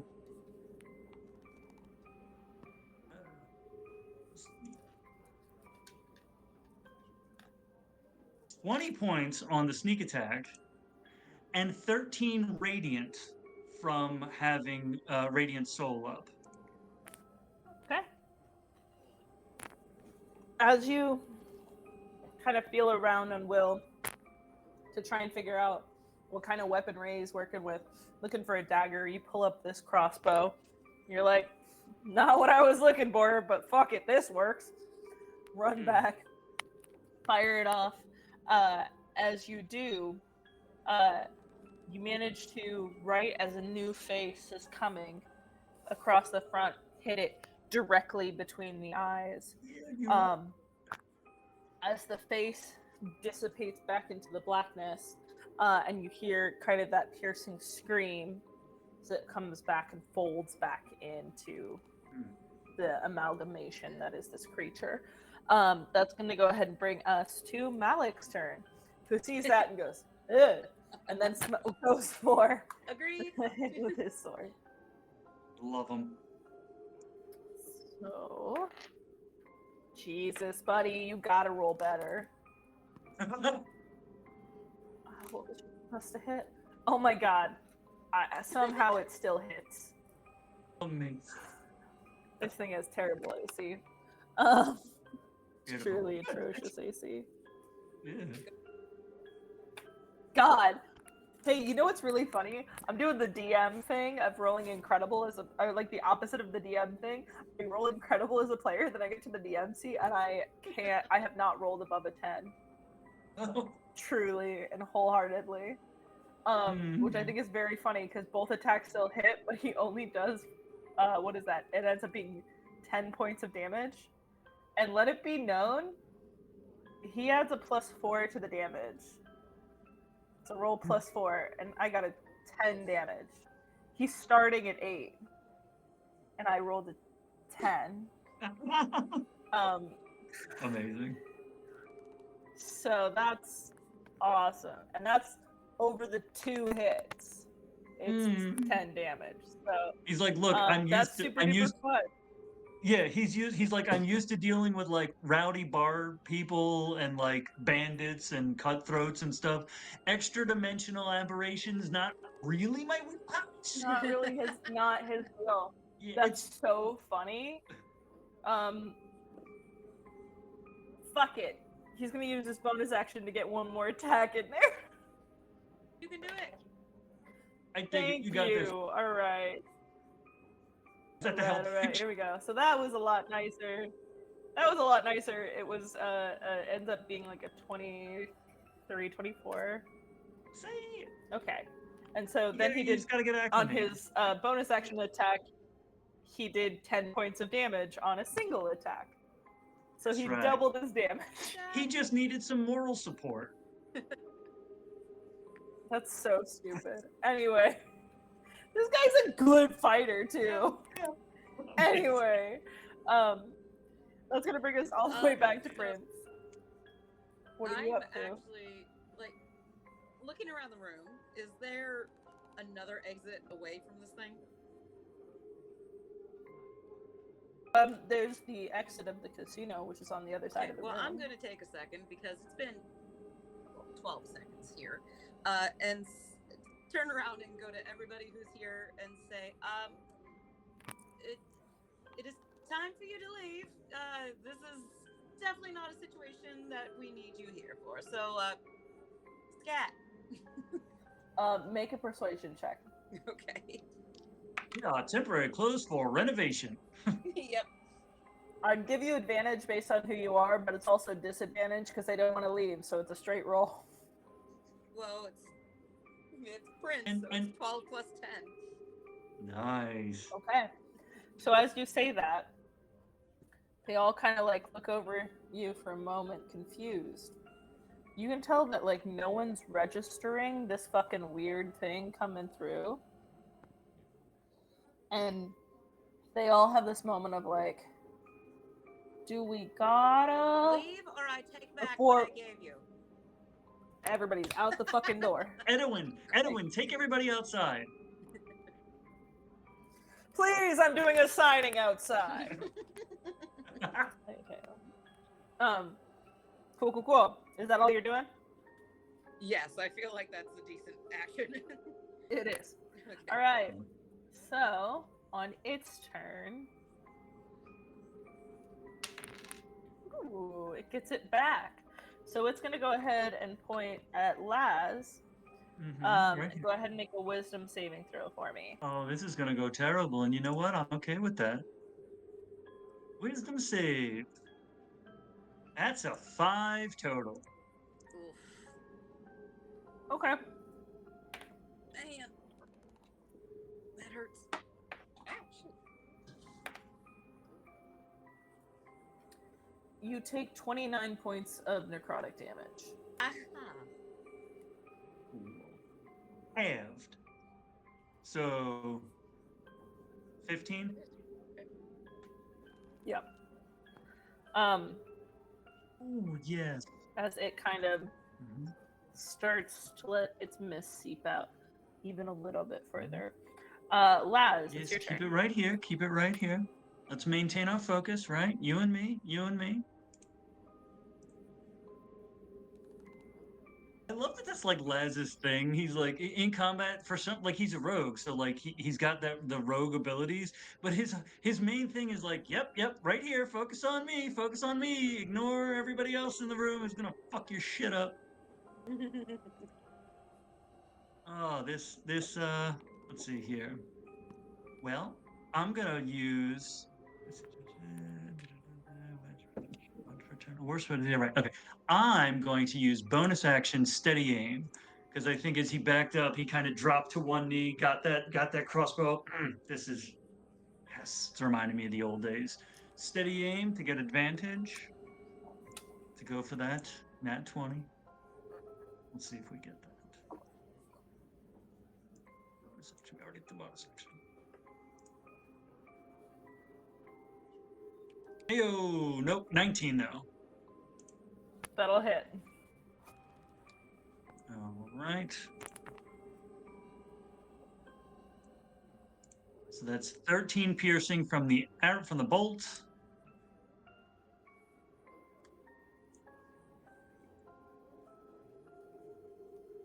$12 piercing from the sneak attack. And 13 radiant from Radiant Soul. Nice. As just get those- all of these attacks hit him, as those radiant wings help kind of throw this light further into the darkness, you're watching it as these attacks are hitting, all of them, from everybody. You notice it does not like immediately look hurt. And what would that even look like in this strange amorphous blob? But you see it shrinking in size. There's not nearly as much of it as there used to be. That's going to bring us to Malik's turn. Come on, Malik, you're a badass. Let me roll for you like you're a I got badass. this. Help action. Got Help this, action. Malik. Moral support. You can't use the help action. You already used your action. I can't, that's right. I will use my free action to give him moral support. Roguish inspiration. Okay, so that's okay. Those both hit. We have Okay, good, none of good. none of the dice I just picked up were d8s. I got it now. It's okay, it's okay. Math is hard, we And know this. so that's 18 points of slashing damage to this thing. Go. As he just starts kind of hacking at it as best he can from underneath it. Mhm. Oh, I forgot to make his saving throw. Mm. There's his nat 20s. Malik's killing it. Ah, That's his strength. That's Hey, his folks, hardcore to strength. be fair, that's Yep. the one that mattered. He's like, So, I may not do the most damage, but I that's ain't gonna go ahead afraid of and bring shit. us- Nope. That's gonna bring us back to Prince. What are you up to, Prince? okay, has everyone cleared the room? Everything's going good? Everyone is in the process of clearing the room. Okay, good. All right.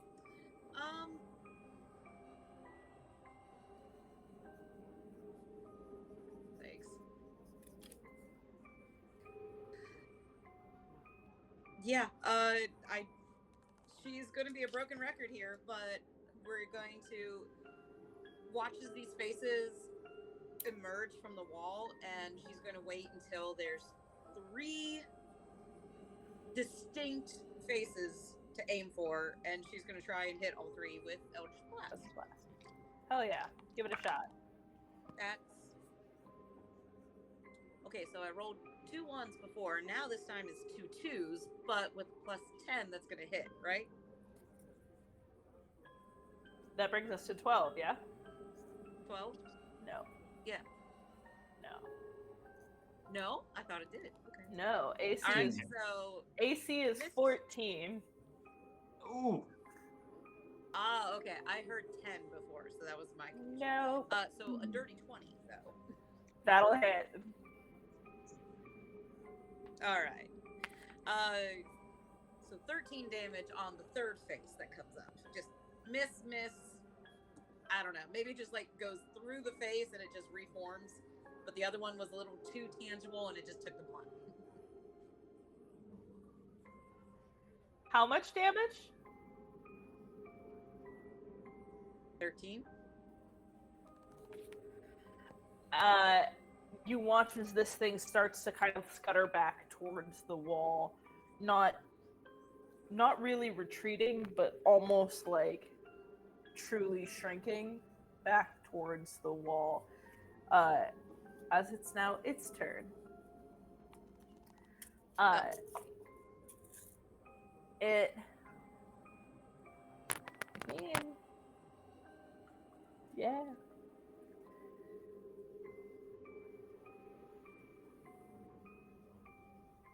It's gonna send out this long, encompassing black wave that I'm gonna need both of you to make a Constitution saving throw. Constitution. Oh, shoot. This is where Malik comes Okay. in. Malik's like killing the saving throws. Nice. Dirty 20. Uh-oh. Good. 16. Okay. Oh, dear.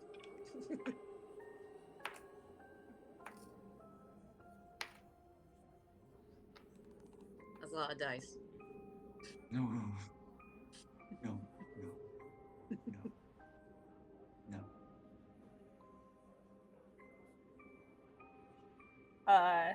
She's either doing a lot of math or froze. No, math is hard. So, So, I was teasing. it's fair. So fair. Math is hard. So Prince, you're going to take 24 points of Yes. necrotic damage. Okay. ScreenCap, you're going to take 12 Ouch. points of necrotic damage. Malik is also going to take 12 points of necrotic damage. Okay. Prince, your maximum Yes. HP is decreased by 24 points until the next time you sleep. Oh. Mm. Mm. Mm. The squishy got squishier. Mm. Yep.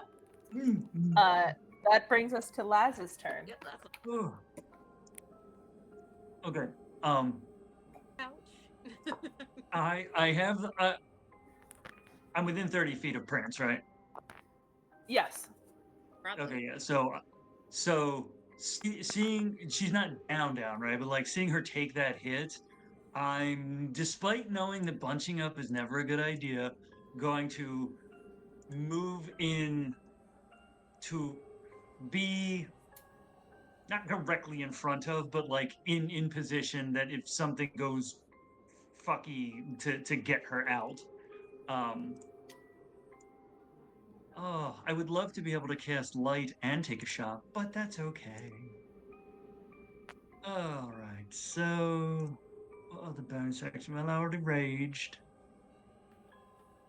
This is gonna do that. Okay, that's fine. Yep. Okay.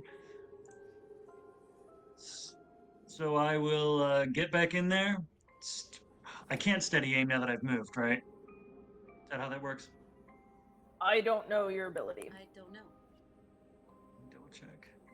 Whatever your ability says, that's what it does. Steady. Jesus. Oh, okay. No, I can't use it. If I've moved, I can't move it. I can't use it. So. Okay. Well, there's your answer then. But that's a 26 to hit. Oh, shit. That'll hit. Because you hurt my friend. And that's 13 points of piercing from the bolt. Uh-huh. 16 from the sneak attack because Malik coming through like a fucking champ. Yeah. And 13 radiant from the wings. So, Laz, Will, describe to me how this battle comes to a close. Will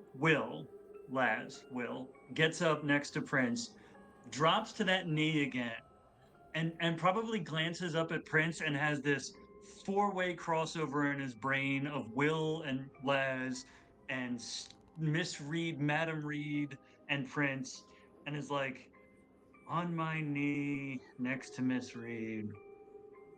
Felt like this was always going to happen. And gets himself kind of in front of because he's in protection mode. And when he pulls that crossbow, the radiant energy of the wings sort of pours forward into the bolt to empower that bolt. And when he fires that into this darkness, it hits the darkness, and that 13 points of radiant damage is like a radiant grenade as it hits and just bursts into the darkness.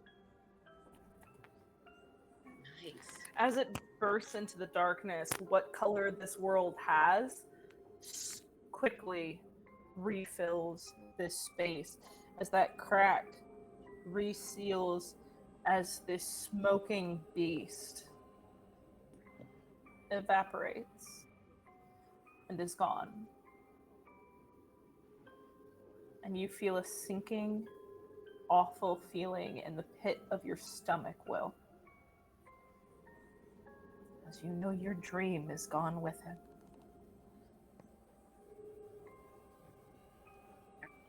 And the two of you, in this moment, looking at each other, feeling this odd conclusion of this moment, together here in this space.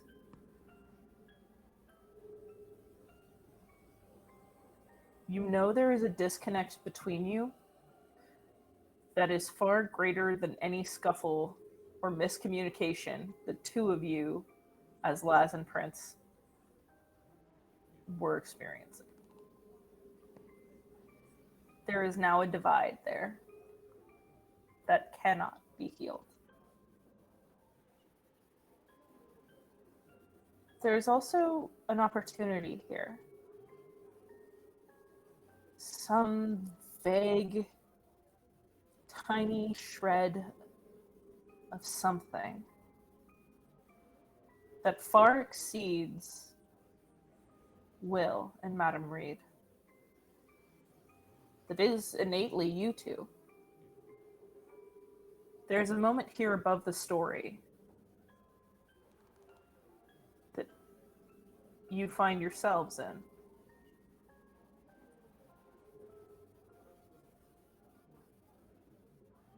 What does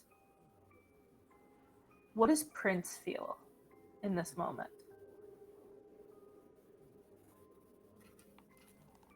Prince.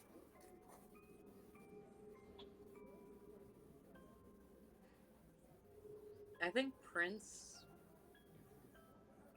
picked up on the loss of Will's dream, and she's feeling sad for him. She has sympathy for him for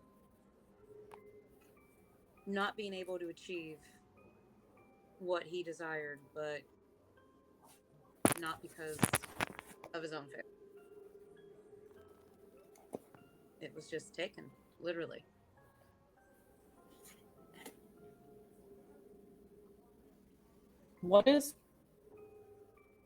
How is Prince feeling about herself and about Laz in this moment?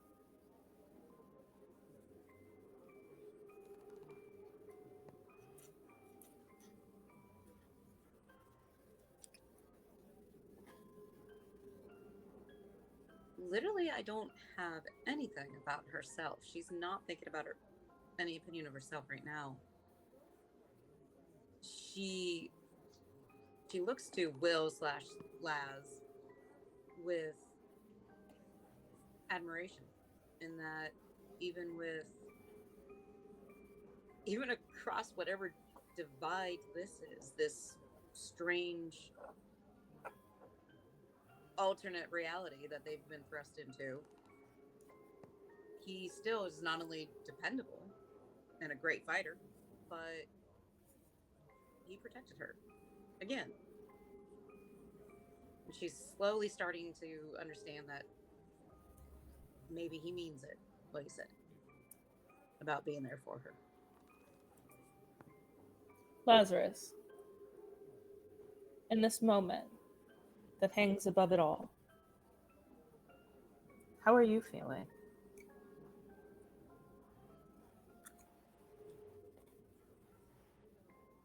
There's a weird illogical guilt because of the moment, and he knows it's illogical because this was ultimately, Prince was right. This was a story. This was something that was being told, or something that already happened that he didn't have full control over. But he still feels guilty for not stopping Will from revealing the dream that was taken, knowing that he couldn't have. That, if this was a story being told, it happened in a particular way. Even if it gets tweaked in the retelling, it happened in a particular way, and there's nothing he could have done. But embodying the character and feeling like he had a choice, he's like, I shouldn't have said anything. And then that other part of his brain's like, you didn't. Like, that's not how it works. And he's like, yeah. I know what I know, and I feel what I feel. And what I know and what I feel currently are at odds with each other. And then in terms of Miss Reed, I think he senses, now that dream is gone, he senses a realization that maybe Will doesn't want to have, that Will's going to have to reckon with. And now that that dream is gone, that dream was the big thing that was letting him get away with what he was convincing himself. And he's not going to be able to convince himself of certain things anymore. And that's going to be something he's going to have to deal with. For Prince, there's a low key fear isn't even the right word. It's like somewhere between concern and fear of thinking about the fact that he knows, like he said it multiple times. I know I can't make you believe this. That I and you're there are gonna be times you're not gonna believe it, and just that worry of a time possibly happening where her disbelief outweighs her trust, and wanting to make sure that he provides every reason for her to trust her trust more than to give in to her disbelief. In this moment, as you feel that mist encroaching once again, not the one that sucks the color, but the one that got you into this mess in the first place. You feel it encroaching and coming closer and closer to you as the room brightens and brightens until you can almost no longer see. You feel it. You feel your connection to each other, as strong or as tenuous as it might be. You feel that wave of emotion, of how the other truly sees you for just a split second. Before, the room you're standing in dissolves away.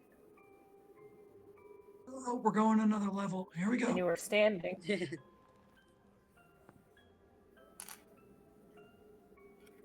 you are standing in the same casino. You know it to be a year later. The place is bustling. There are people playing cards and laughing.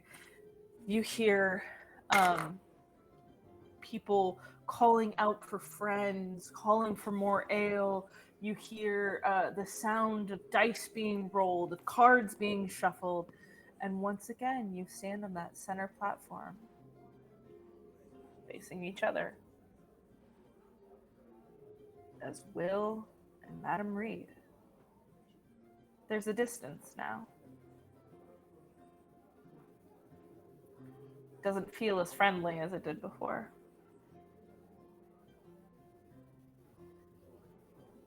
It almost feels like you dropped in the middle of a fight. Not combat, but verbal.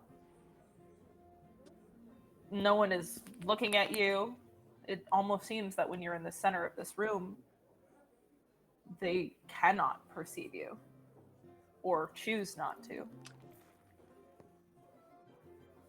As you're standing there with this full distance between you, and Prince, you feel that anger once again bubbling up in your stomach, where Laz, you feel a cold resolve settle into yours.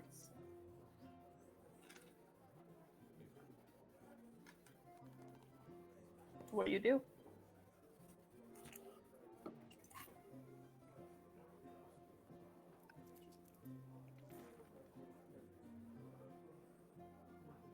I don't know if I fully understand what's happening around me.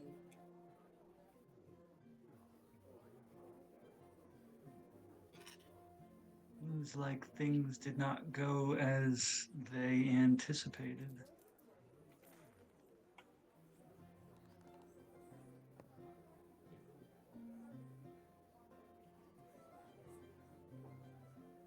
I look at you and I try to decipher if I'm talking to Will or Laz. As if the emotions that are now associated with those characters are very separate. Make an insight check. I concentrate real hard on Laz's eyes. Does that give me advantage? Because I got a nat 1. I would say in this moment, Laz, are you leaning into the way that you learned how to shape before, or are you just overly concentrating on his eyes? If there was a sensation in the moment that he transformed where he would reckon, like, oh, that's what it feels like to make yourself change, then he'd probably be searching for that. And, like, if I can feel that again, maybe I can do it on purpose.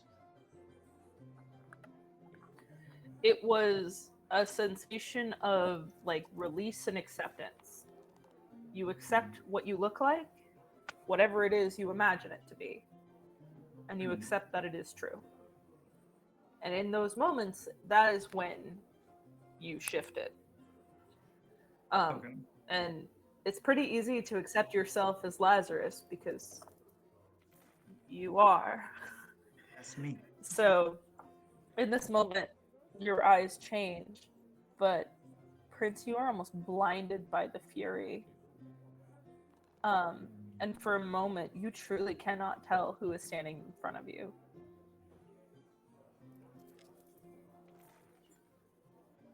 I have all of this anger, and I'm not even certain why I'm angry at who I'm assuming is Will at this point. It feels like we just came out of an argument or something, and it's not ending well.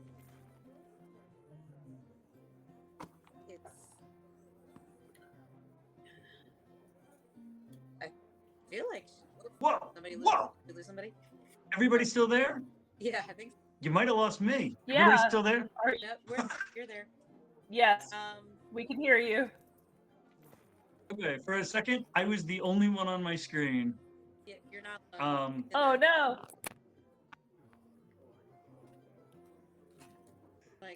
Okay, am I audible? Yes, we can hear you. Yes. Okay. Laz is gonna say, and I want him to say this before he attempts any sort of deeper insight on that pit of the stomach resolve, but it feels to Laz like Will specifically has made a decision that he knows is making Madame Reed extraordinarily unhappy, taking from her something she wants, and finally came to a realization that her anger has to be an acceptable price because what he has decided to do is important enough that it has to be done at the cost of her pleasure. At the cost of her. Yeah. And that's what he says. That So she believes that she knows the answer, probably what the argument was about, but she's going to verbalize it and say, "And what is it that you want?" I want. Well, yeah. What role is that to see what Will wanted? Insight. Now it's time for the crappy roll.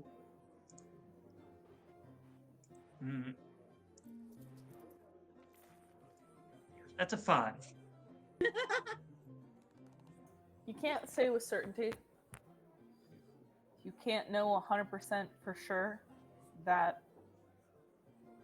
what he wants one thing or another. You don't know if he had some snappy comeback or decision was made. But you know what you believe. And you know what you feel.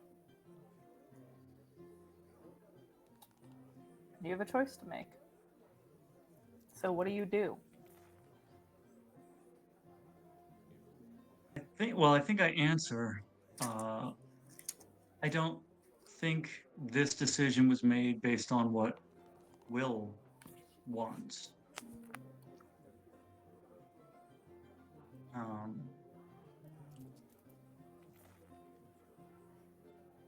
What do I do? What does Will do?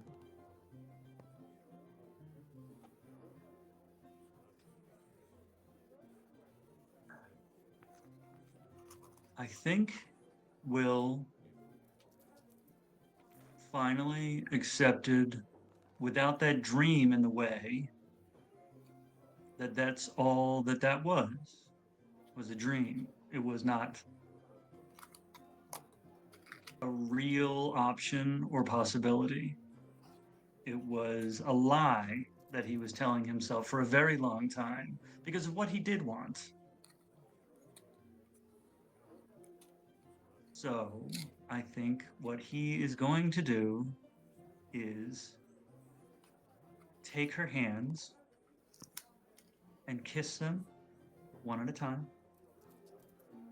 and take her by the cheek and kiss her cheek and tell her that I'm sorry that you can't have what you want this time.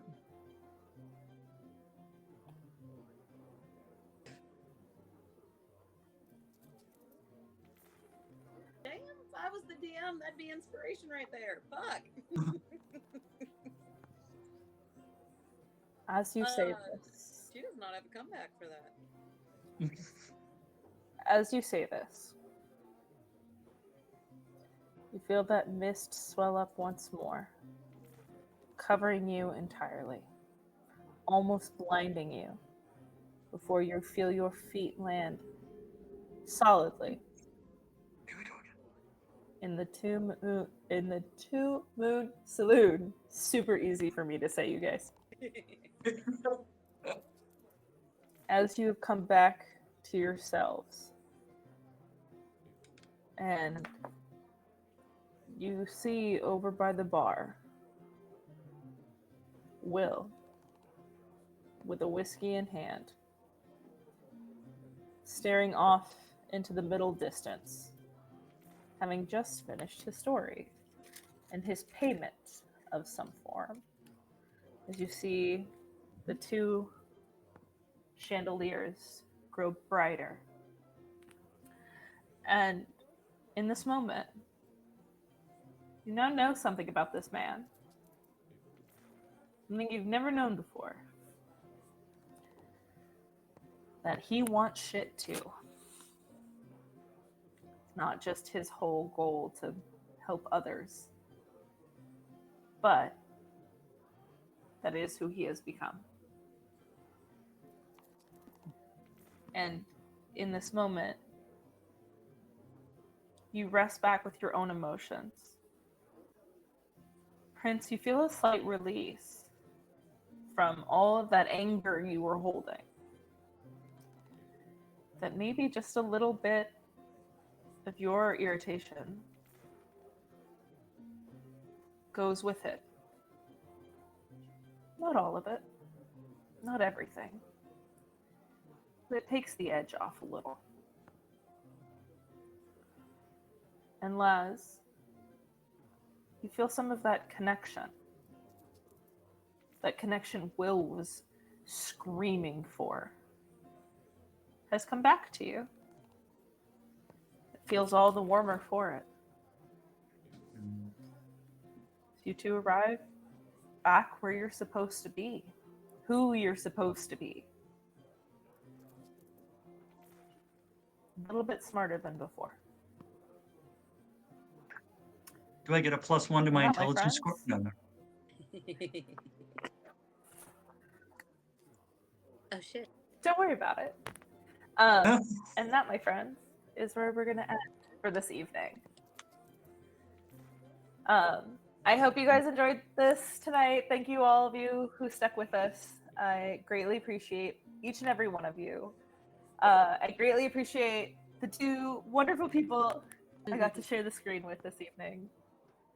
And we hope that all you lovely, lovely cryptids out there can find a comfortable crypt for the evening and enjoy your week, because we'll see you next week.